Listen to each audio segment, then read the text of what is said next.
Umalis muna pansamantala sina Janine Gutierrez at Jericho Rosales para mag-unwind. Sa gitna ng sunod-sunod na commitments, naglaan muna ang dalawa ng oras para sa isa't isa na malayo sa ingay ng showbiz.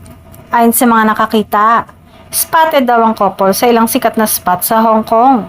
Feeling relaxed, low-key at halatang ine-enjoy ang simpleng moments. Walang engranding announcement pero ramdam ng fans na kailangan din nila ng breather matapos ang sunod-sunod na trabaho.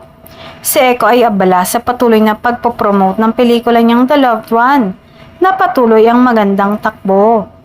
Samantala si Janine naman ay tutok sa bago niyang proyekto na inaabangan ng fans. Parehong hectic ang schedule kaya hindi na nakapagtataka kung bakit nagpasya silang mag-time out muna. Sa mundo ng showbiz kung saan laging may kamera at intriga, mahalaga din ang ganitong sandali. Yung tahimik lang, walang script at walang pressure. Isang paalala na kahit gaano kakabisi, kailangan pa rin maglaan ng oras para sa relasyon. Sa ngayon, balik trabaho na ulit ang dalawa pero ang quick Hong Kong escape na ito, patunay lang na sa kabila ng kasikatan, pinipili pa rin nina Janine at Jericho ang isa't isa.